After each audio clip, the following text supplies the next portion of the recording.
Hello everyone, welcome back to my channel, fourth YouTube video. I'm super excited. So for this video I kind of just wanted to, I'm chilling on a Saturday, which is really rare for me because it's Easter weekend and I have work tonight, and so I was just kind of chilling and getting some stuff done. I worked on my homework and I planned everything out for my day. I'm trying to study for all my tests that I have coming up. And I'm kind of still sick, so I'm trying to get over that and take care of myself. And I just made breakfast, so now I am planning on making a smoothie. And I'm going to do a face mask to get ready for Easter tomorrow, so I look nice and glowy and ready to go to see a bunch of families. And I'm super excited. And yeah, so, and then I'm going to tell you a few steps on how to be happy, because first of all, I like to consider myself a happy person. I try my best, and other people tell me that I am, which is like one of the best compliments I can get, to say that you're happy and people enjoy being around you and stuff. So I'm going to give a few simple steps on how to be happy in your life. So yeah.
Two-thirds done with my smoothie. I have a little bit left, so I'm going to keep drinking that while I'm talking to you guys.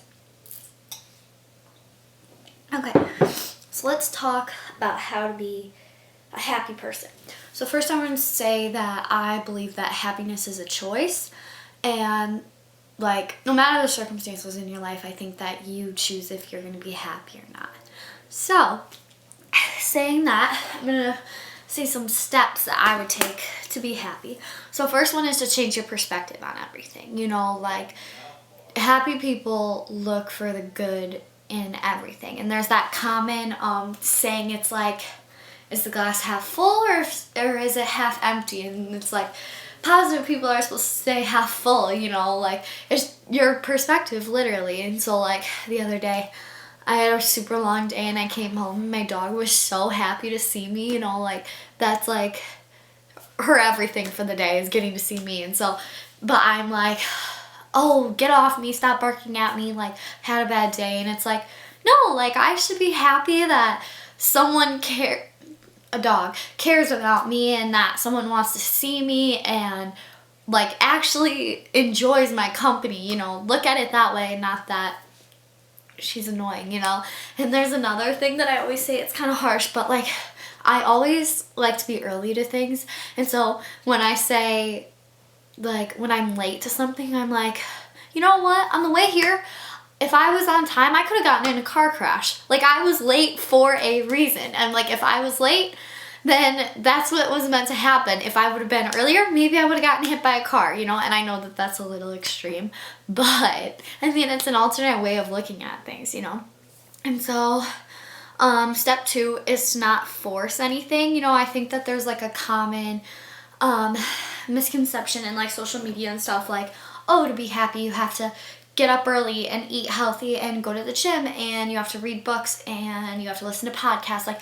Those are stuff that I do, but I'm happy because I do it for me, And if you want to eat brownies all night, that's your opinion. If that's what makes you happy, then there's nothing that takes away from that. You know, don't try to hold yourself to a mold that everyone else is doing because they look happy to you. Does that make sense? I think that makes sense.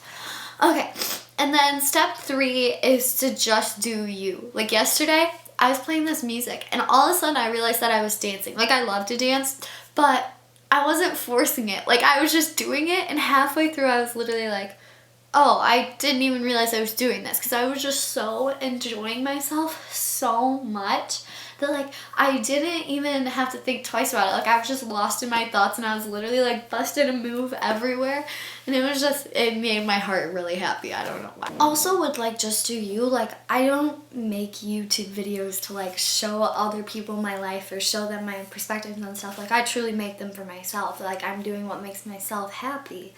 And that's because when I'm old, I want to be able to look back at, like, my life when I was younger and actually remember it, you know, like, be able to see what I was like, what I looked like what my daily life was like, and that makes me appreciate it so much more. So, like, you have to find things that are for you. Step 4 is to surround yourself with happy people. My 2 best friends are 2 of the most supporting and influential people in my life. They're so happy all the time. And that energy truly, truly, truly, like, transforms me into, like, actually being happy myself. Like, if you surround yourself with happy people, it's going to change your whole outlook on life automatically. And also, like, if you think about you being happy, then you're going to change other people's lives also. Like, not necessarily changing the people in your life, but if you're happy, then that definitely influences the people around you to also be happy, and that's going to help your life in the end, you know, if you're around happy people also. So step 5 is do what you can to get out of, like, little funks. Like, yeah, happy people are happy majority of the time, but, like, I definitely, like, struggle with one day I'll just feel off. Like, nothing's wrong, I just feel off, and it just makes me sad because I'm like, oh, why am I like this? Like, why do I feel so upset with myself? I don't understand it. So going back to the things that make you happy, to get out of funks like that, you have to do what makes you happy. Like, for me, it would be reading a book, or just, like, I literally just lay on my floor and take, like, 6 deep breaths and just kind of calm my mind. I have a bullet journal that I started at the beginning of this year, and I have a gratitude tracker in it. So I write one thing every day that I'm, like, grateful for. When I'm feeling down, I just kind of look at that and I pull it out, and it kind of reminds me of everything that makes me happy in my life and what I have truly, and it kind of gets me a little bit less sad, you know? And my 6th and final step is to find inspiration wherever you can. So for me, I'm a dancer, so a huge part of that is getting to do what I love, and that's dance. That's truly what inspires me. And I think that without inspiration, like, life is just kind of like this one, like, wave that is completely flat. Like, nothing is happening, you know?